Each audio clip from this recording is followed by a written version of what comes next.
Uy, kuya, nakalimutan mong birthday ni mama ngayon, no? Walang problema. Magpapadala na lang ako sa World Remit. 1, 2, 3. Oh. Oh, ha? Ay, labot. Si mama tumatawag. Happy birthday, ma! Salamat anak, natanggap ko na ang padala mong pera from World Remit. Akala ko nakalimutan mo na eh. Siyempre, ma. Ako pa.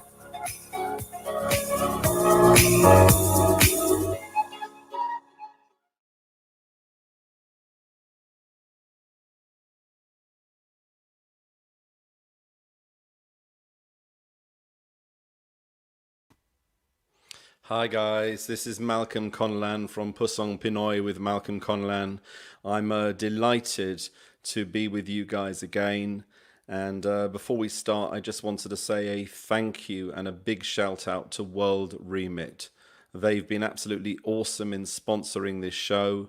If you wanted to send money back home to the Philippines, that I know a lot of obviously Pinoys, OFWs and nurses, of course, would maybe be sending money back home to their relatives.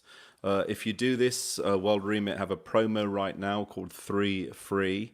This means you can send the first 3 transactions free of charge.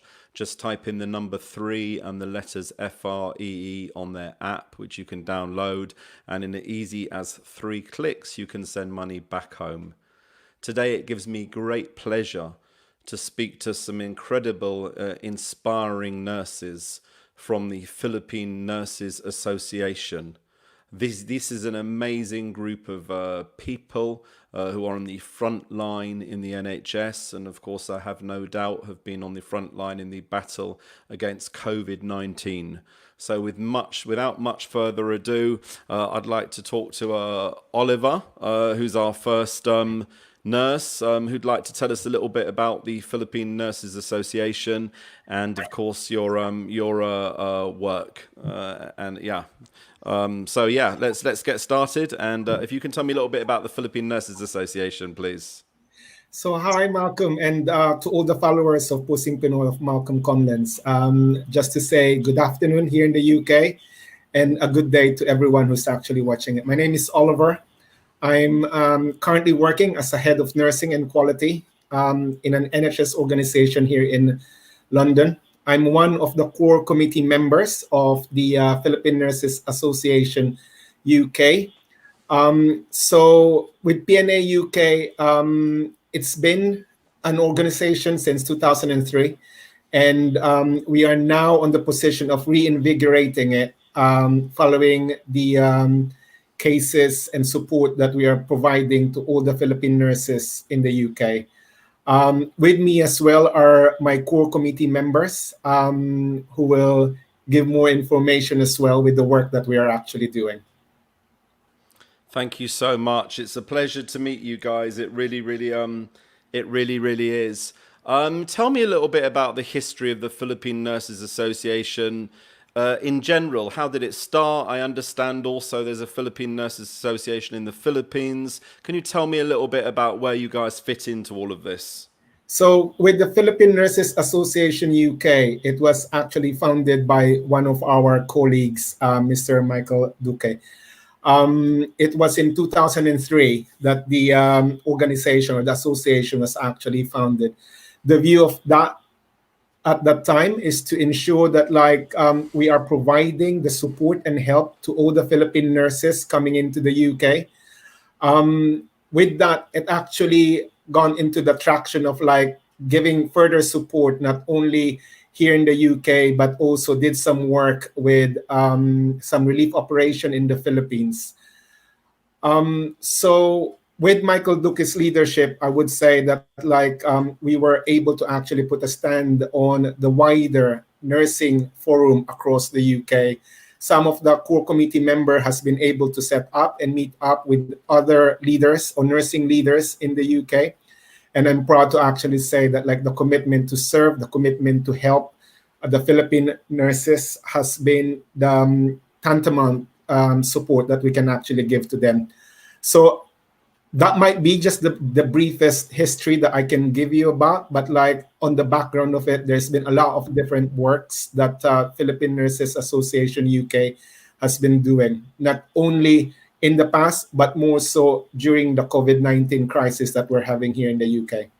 Do you think there's maybe power in having one voice? Do you think maybe that's part of the issue? There's a number of different nurses and trusts and leaders all speaking out. And for example, maybe the UK press don't know who they're going to go to get a statement. There isn't one unity and one voice at the moment. So I believe your organisation could maybe, it's not that you want to do a little exclusive group or anything like that. I don't even know much about what you're trying to do, but what I understand is that you want to set up a Philippine Nurses Association. You want to reinvigorate an association that's already been there, but also I'm sure you're quite willing to have regional representatives. For example, if there's a head of nursing in Birmingham and they were Filipino, I'm quite sure you'd be willing for them to join your organisation as well, because at the moment I think maybe there's mixed messages coming out, with the greatest respect. I think you're right, and the word willing for them to join, but like my word would be for us to welcome all the Philippine nurses here in the UK to join us. What we found out in the past couple of years, like there are so many different pockets of Philippine nurses groups and association and networks, and often what we miss is kind of like the challenges and the good work that this organization or this pocket of organization is actually doing. The aim of the Philippine Nurses Association UK is to actually join them all together so that with the power of one voice, we can be able to actually represent the Philippine nurses across the UK. Yes, I understand there are different organizations, there are different networks, and our aim is to engage with them, interact with them, and communicate so that like we can have one voice to actually represent the Philippine nurses. Yeah, completely right. You know, I remember I've known Mike for a long time, probably for probably about 20 years, perhaps slightly less than that. But I know he's done some outstanding work. I remember, of course, and you probably know the history, the case of the nurse, the Filipino nurse, Chua, who unfortunately was convicted of murdering some patients. You know, there's a discussion now to say whether his case was highlighted by the Daily Mail, but I know there was some discrimination. For example, they said about why do we still need Filipino nurses? And it was something that I got enraged about, and I was involved in a protest outside the offices of the Daily Mail. And Mike was actually there as well at that protest. And this is the kind of thing, you know, if you've got a coordination, if you know that there's a group or a body who can represent nurses. One of the issues that I'm finding at the moment is a lot of racism towards anyone who looks Southeast Asian, Chinese, Filipino, whatever it may be. And I've even heard of one Filipino nurse who was actually kicked and assaulted outside the Royal London Hospital. That's absolutely disgusting. Another nurse I connected with was on the escalator and she was nearly pushed down the escalator as well. And she's also another Pinoy nurse. And, you know, there has to be a voice, there has to be a representation to government to make sure that this kind of thing doesn't happen and that the voices of Philippine nurses are heard. And I'm sure that's very important to you as well. So with my current position as a head of nursing and quality, I'm actually a member as well of the BAME Male Senior Nurses. Good. Which Yvonne Coghill and our CNO Ruth May is actually aware of. So part and parcel of the membership in our core committee members are actually involved and engaged with the national level of leadership. Some of my colleagues have worked with the Florence Nightingale Foundation. Some of them have been scholars with Mary Seacole Trust. So it's the position that we want to be heard of, and rightly so that you pointed out that like this discrimination is happening not just now, it has been happening for a while. And it's a position that we have to actually emphasize that like Philippine nurses are as the same as any nurses in the UK. Yes, of course. And that's the thing. And I think what really frustrates me, I'm very sad to see that there is some racism towards the UK. And that's been, if you like, highlighted or like encouraged by the likes of some biased newspapers who are saying, why do we need immigrants? Why do we need foreigners. But, you know, I'd like to say to any of these people who are lying in an intensive care bed, it's going to most likely be a nurse from abroad, an immigrant nurse, not necessarily a Filipino. But, you know, in London, you're probably most likely to find many different nationalities, be it Indian, be it Sri Lankan, be it African. There are so many other nationalities. It's not about nationality at all. But my point to make is, without nationalities, the NHS would be truly couldn't survive. It couldn't operate. But it's different maybe in the country. Maybe there's more Brit nurses, but if you look in a London hospital, it's made up of a number of different nationalities, and people need to understand that, be it from the cleaners, be it from the catering team.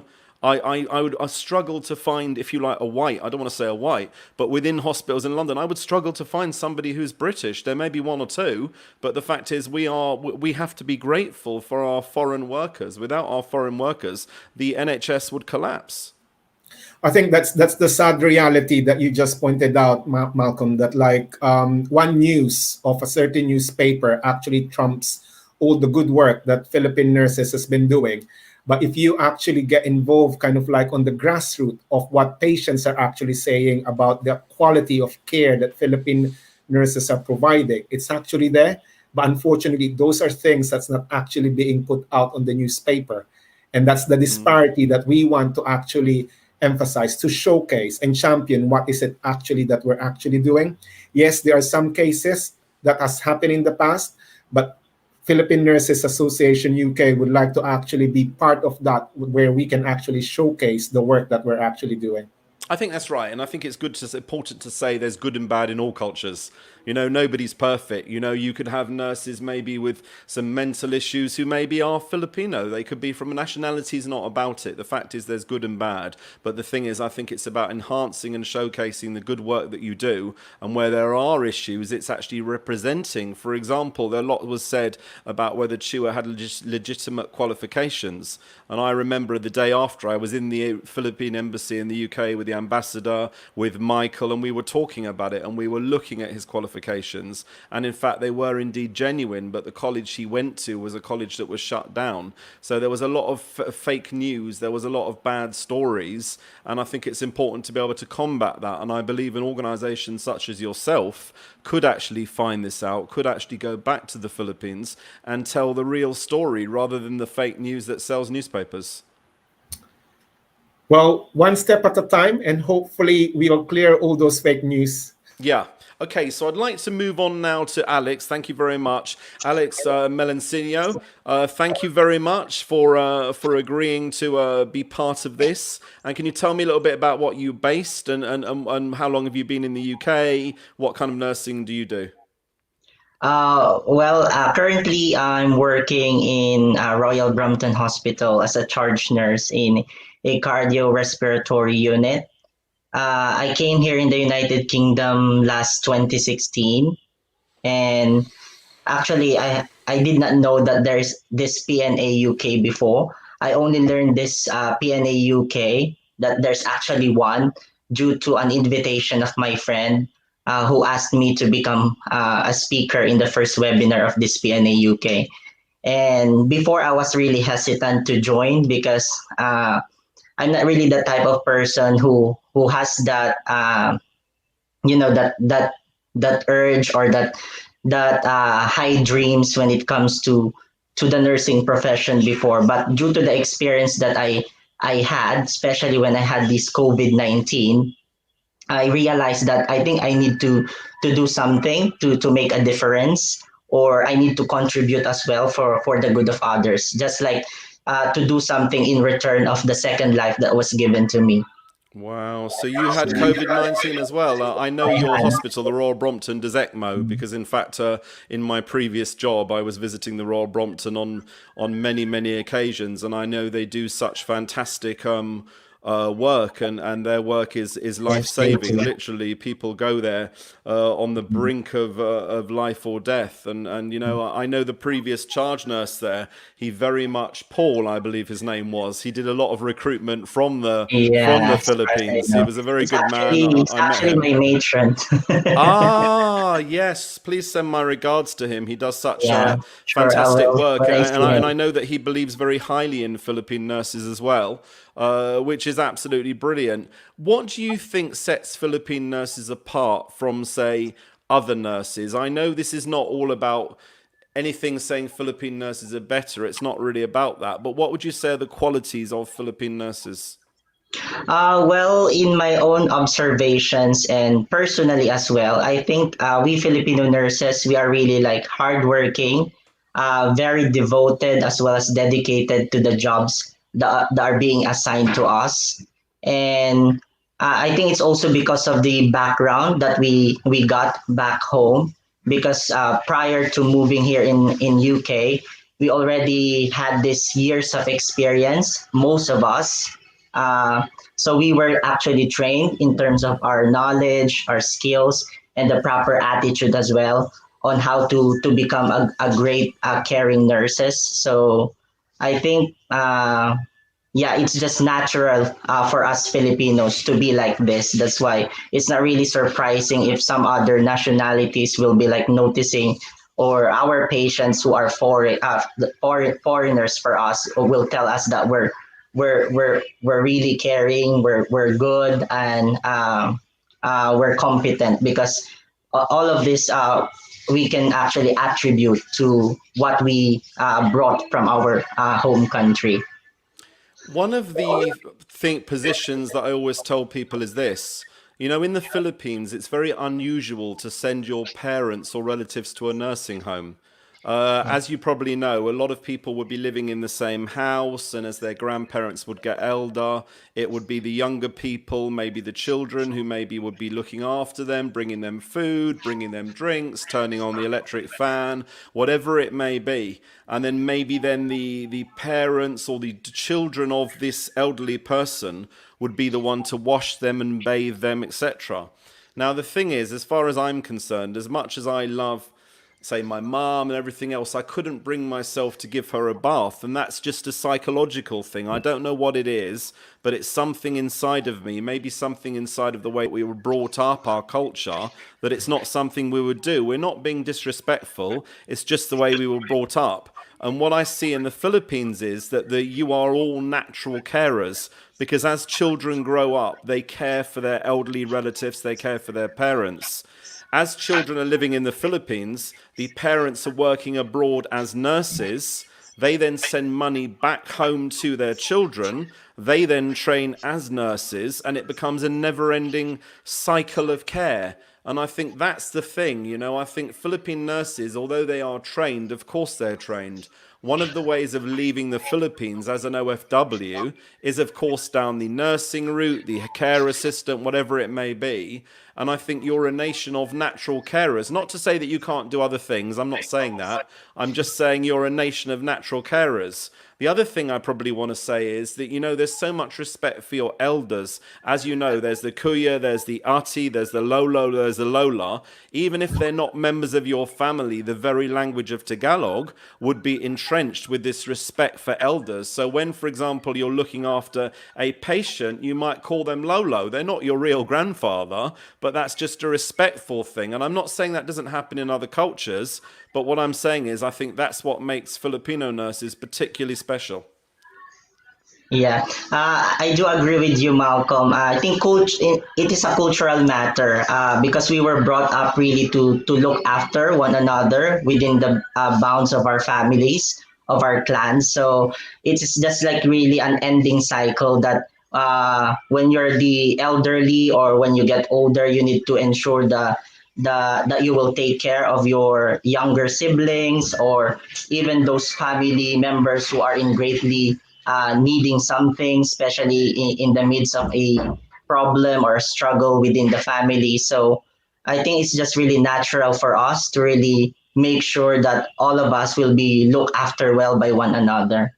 Exactly. Well, thank you very much. Anyway, what we're going to do now is just take a short break. And when we come back, we'll introduce our next guest. Thank you so much for talking to me. It's been amazing. Thank you.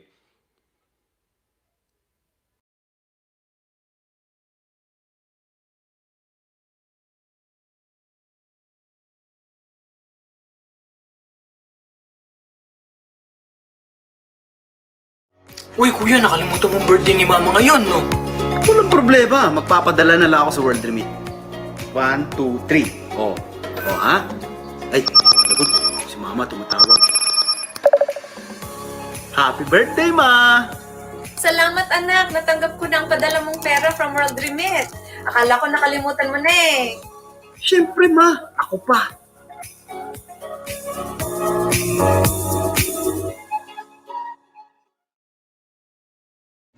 Hi, we're Fourth Impact, and hello to all the viewers of Pusong Pinoy with Malcolm Conlan. Thank you for always supporting Fourth Impact, and please, you can download our new song, No More.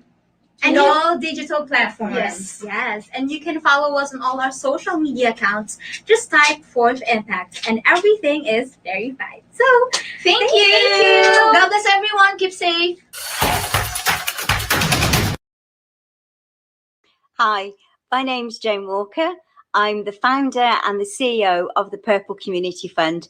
We work with some of the poorest children and families in the Philippines.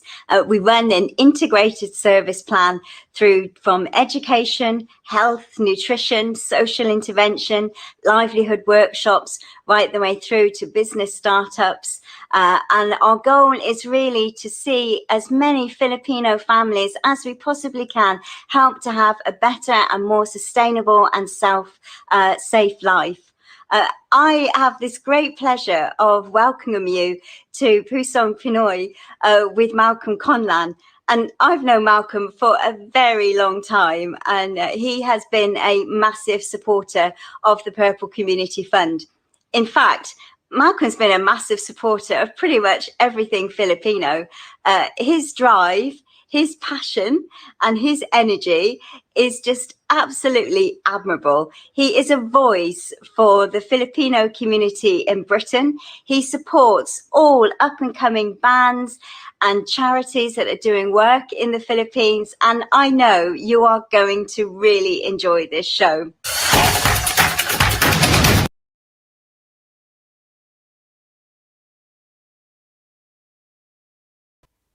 Thank you so much again. We are delighted to be joined by the Philippine Nurses Association. We've been talking a little bit about their amazing work and, of course, about being a Filipino nurse. I just wanted to give a talk to now about what it's like to come over as a nurse, maybe what some of the challenges are. So I'd like to speak to Chalito Canija. Hello, hi, how are you? It's so good to see you and to talk to you again. Kumusta ka? Hi, Malcolm. Firstly, thank you for having me here and our colleagues in Philippine Nurses Association of UK. Mabuti naman po ako. Thank you for speaking our language as well. So I'm good, thank you. How have you been? So good. So as you know, I used to work for an ambulance service myself, but I had a couple of surgeries. I think obviously part of the job you cannot get away from is actually the need to lift people downstairs, etc., if they're in any kind of distress, and that's just part of the job. So unfortunately, I can't do that job anymore, but I know through that work, I was able to visit so many different hospitals, not only in London, but throughout the whole of the United Kingdom.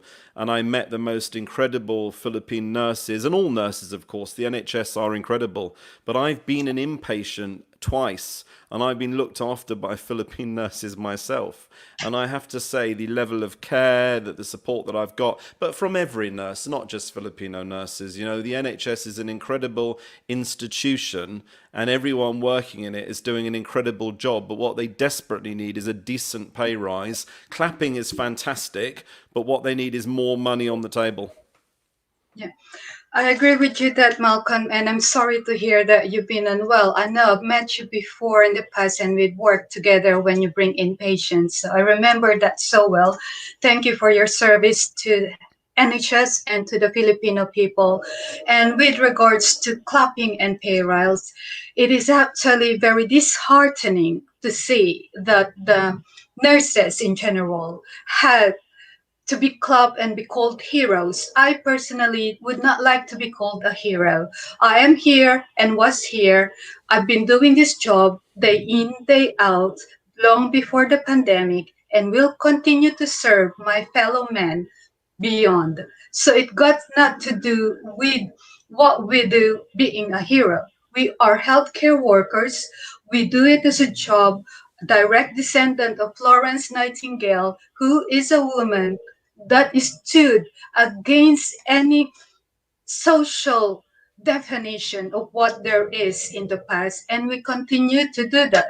And at this current situation, economically and due to the pandemic and the government as well, we are grateful for the club, but as the majority speaks, we are actually one of the lowest paid skilled worker. And being a nurse, it is not an easy job. It's not about caring as well completely on its own. You need to care, that's one, but you need to know on what you do because it's people's life in your hand.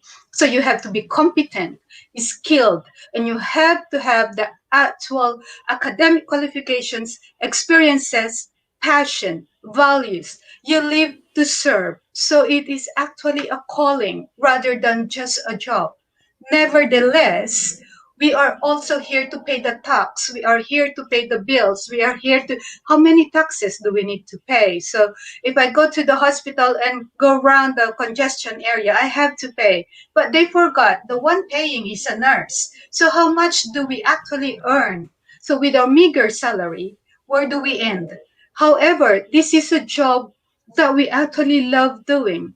Whenever I go to work and I see my patients, I completely forgot what this government had decided, not including nurses into the current pay rise in the social care and in the public service.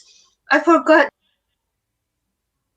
taken advantage and being that's my own stand because I'm a nurse and I care for it. I focus myself in caring to the patient. That's my priority. So I go back home and I pay the bills and I pay the tax.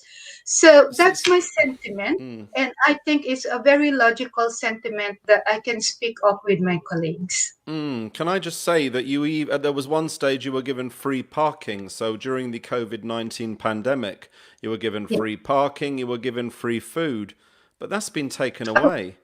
It's outrageous, you know, I just find it shocking. It won't cost them much to give parking. If you're going to work, you should at least be able to park in the hospital. What do they want you to do? Park 5 miles away and walk to the hospital when you need to be in the hospital? And not only that, your safety is at risk when you leave the hospital. Unfortunately, there still is discrimination. And if you have to walk 5 miles down the road, what is there to protect you? You know, I just think it's absolutely shocking. This is not meant to be political in any way, shape or form.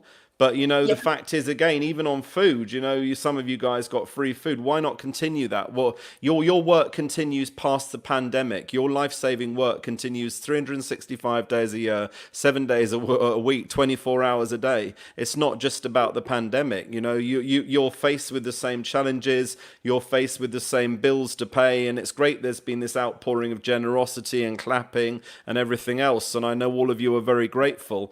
But this is a life's work, and there are 35,000 nurses short in the NHS, and nobody's going to want to go to university and join a career in nursing when they can become a computer programmer and earn millions, and become a nurse and earn so little in comparison. Surely now the UK government should be encouraging people to join the profession, and paying a decent wage is one of the ways they can achieve that. Yeah, I agree with you again, Malcolm. You quoted it very rightly and correctly. You're rightfully correct to state that because during the pandemic, people actually appreciated what we do. For the first time, it actually amplified, and the majority, the public, had realized what we are doing in the healthcare service. And during the pandemic, believe it or not, as much as how much I'm sad to see the virus causing lives and taking away people's lives, but I've also seen unity among the public, the society, everyone united. I'm going to quote what you just said because I cannot agree more than that what you said. We got free parking, we got free food, we got volunteers coming over and helping. Everyone just work in unity, and it's so beautiful. So that's what I would like to say to the rest of the world. Outside, you would see the news and the media that's very negative. Inside, it's very sad and lonely, but the frontliners work together as a team. And not only the frontliners, it's supported by billionaires, charities giving food. After the pandemic and the recovery, we are back to, oh, this is our nurses. We clap them every Thursday, and you see the news, we did not get the pay rise. So, people, nursing, what we do in healthcare, remains the same. Well, in fact, in reality, during the recovery, it is as much as challenging or even worse. The reason behind is we have to control COVID-19 and we have to continue the services before COVID-19. So we are now combining both. And yet, people forget, the government forget that we are the same population, number of healthcare nurses. Suddenly, boom, COVID-19 came. We have to set up the services that doesn't exist before.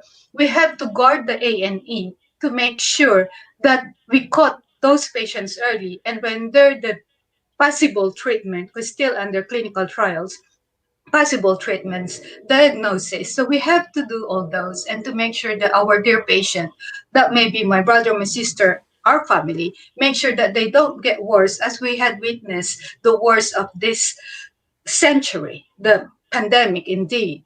However, because everybody is already back into their own life, which actually is very good because it gives the competition boost the economy. I think that's how we survive. But we do not have to forget, if I may have to say, COVID-19 is here. Like everyone else, I'm COVID out, meaning it is exhausting. Yes, we just want to move on. Yes, but we don't have the vaccine yet. We don't have the treatment yet. There are promising treatment, there are promising vaccine, but we continue to deliver the service. The free parking is gone, the free food is gone, the free hotel is gone, and we don't have a pay rise. I'm actually stating factual events here, so I hope I'm not being quoted. It's not a myth, it's fact. Yeah, well, of course, and I know this, and I think everybody knows this. You know, it's great to hear you got to stay in free hotels, and then some people say, why weren't other frontliners go to hotels? Why weren't only just nurses? But the fact is, I'm sure you don't want to be away from your family for week after week, but if you're in the front line of COVID-19, you needed to stay somewhere safe and secure, so all of that was entirely necessary. It wasn't just some cushy thing, I'm going to stay in a hotel or get a restaurant meal from a famous chef. What it is that you're working 24/7. You're working very, very long, exhausting days, and that sustenance you provided was a difference between life and death and more nurses catching COVID. It's as simple as that.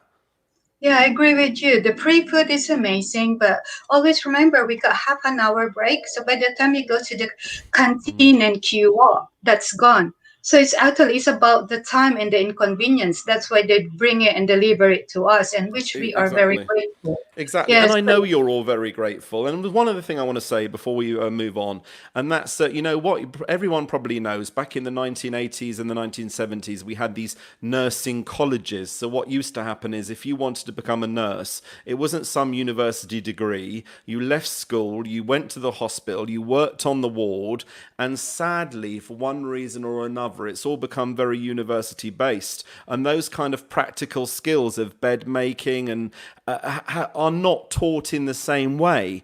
Now, I know what's happened is a lot of these British nurses who are absolutely fantastic have either retired or went into the private sector. So back in the early 1980s, there was a massive recruitment drive from the Philippines because, of course, in the Philippines, there is this still other style of training, which I think is much better. And what's happened now is the nurses who've come in now are being trained by the Philippine nurses. So those Philippine nurses who got to that, who have come into the UK over 20 years, they've now become the clinical educators, the specialists, and they're now training our new British nurses in the Philippine way, which I think is absolutely fantastic. So although it's a university degree, the fact is the efforts of the Philippine nurses can't be underestimated. If you look in every single hospital, you will see nurse managers, you will see ward managers, you will see clinical specialists, you will see research nurses, and many of those are Filipino. There are other nationalities, of course there are, but I just believe that our country, our government, needs to give credit. What I find absolutely scandalous is that when you apply for a job in a public company, you have to tick Asian other. surely by now the significant contribution that Filipinos have made, at least they should have their own ethnic classification, and I'm sure you agree with that. Yes, unfortunately, we still take Asian other. I'm actually speechless. I think I've spoken quite a few minutes, and for now, I'm going to say I'm still speechless with that. I cannot comment any further. Yeah, it's just very sad. Anyway, so we'll bring everybody back now. Just wanted to say a little bit more about the PNA in general. How do people sign up to become a member, and what does their membership entitle them to? What benefits do they get from that? Should I? Yeah, please go ahead. I answer for that. So the membership at the moment, we're kind of like reviewing on how this actually will gonna work. So in a couple of weeks' time, hopefully in 2 weeks' time, we will actually have our membership forum where we will be able to actually discuss the level of membership anyone can apply for. So currently it's being reviewed. So what I would suggest is like people can actually go to Facebook. We've got a page, a Philippine Nurses Association UK page. You can ask your questions there. And that's the way that we will be able to shout out for our next webinar. And once we've got our membership forum, the hope is that like we'll be able to actually give you more information of what we can be delivering and what support that we can actually give. For the meantime, the work that we're doing is like we are running a lot of like webinars in the coming weeks and months. And the hope is that like just to focus not only on the struggle, the challenges of the Philippine nurses, but also to showcase the good work or the researches or the projects and initiatives that Philippine nurses are actually doing in the UK. So we've got plans in the coming few months, but at the moment, I'll not be able to actually share what are the specific months or titles. Just very briefly, I think we mentioned this before we went on air. Everybody knows there is a Philippine Nurses Association in the Philippines. Now, of course, my worry is if somebody goes on Facebook and they type Philippine Nurses Association, they may be directed to a page in the Philippines. Can you just explain where you are in compared to Philippine Nurses Association in the Philippines? Are you working with them? Can you just explain the current situation so people don't get confused and they don't try and apply for any kind of membership from Manila? Shalom? Okay. Yeah, with regards to the Philippine Nurses Association in the Philippines, a brief history started in 1922, and initially United Kingdom was actually kindly founded by Sir Michael Duque, and with that regards, it was initially affiliated with PNA Manila. So we can work together. However, we are now in a great opportunity where we are reinvigorating and reviewing PNA UK. That with regards, we can be working closely with Philippine Nurses Association in Manila, but they are completely independent, but we have a harmonious working relationship to them, interdependent to each other. So we are in the process of reviewing, and we are very grateful of PNA Manila for their support, including our PNA America, PNA Middle East, and including the International Congress of Nursing. So we have this multiple nursing association supporting UK as we review our membership and as we revive our association. Nevertheless, PNA UK may be only dormant for the couple years. We cannot actually emphasize more how we actually, PNA UK supported our colleagues during the pandemic through public community service without even owning the name. So it is what we give that's important, not necessarily the name. The name is important now because we can reflect and go back when the search is down. That's the reason why we are actually renovating, reviewing, and reviving our very own Philippine Nurses Association of United Kingdom. Thank you very much. Alex, if you can just maybe say a final few words to everybody who's been watching today and what you've thought about taking part in this, etc.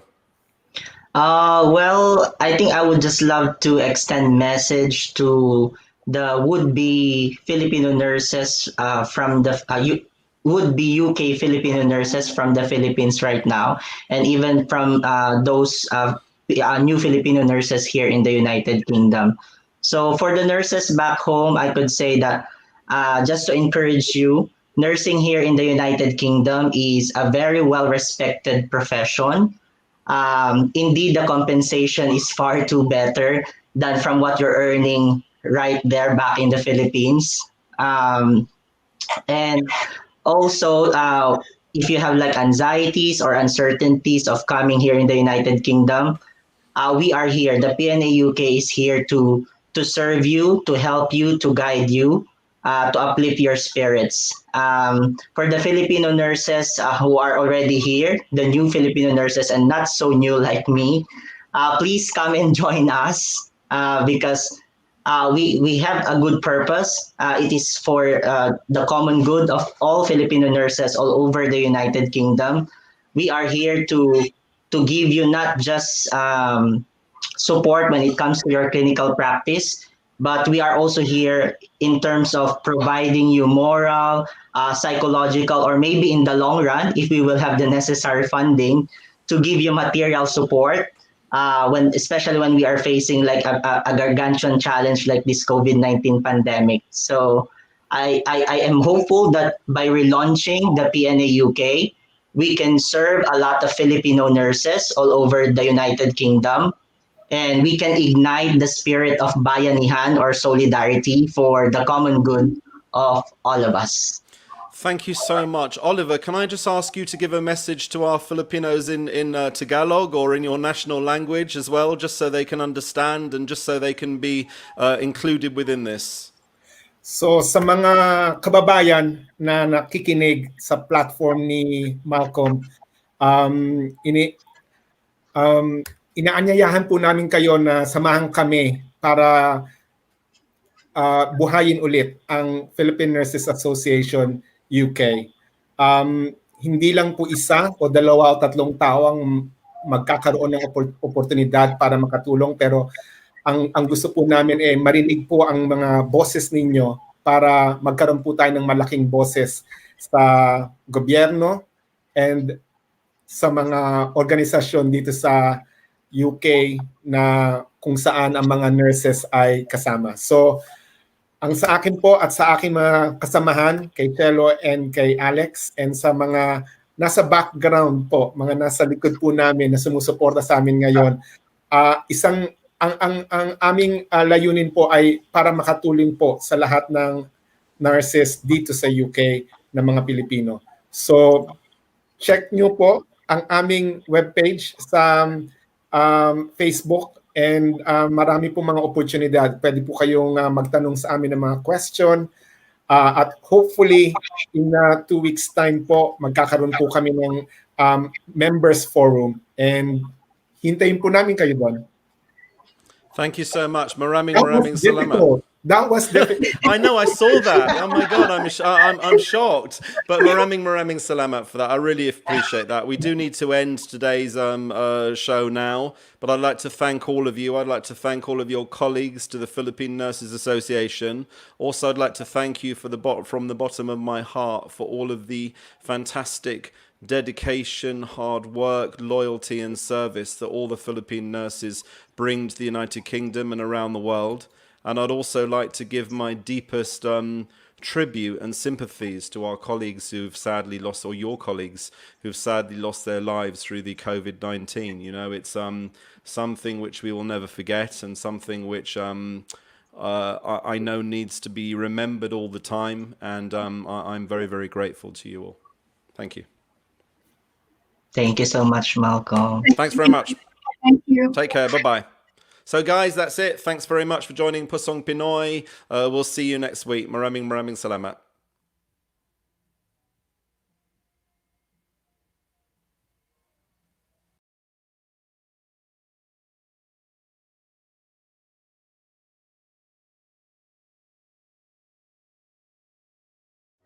Uy, kuya, nakalimutan mong birthday ni mama ngayon.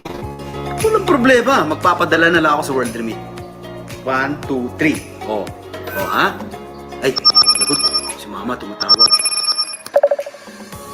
Happy birthday, ma!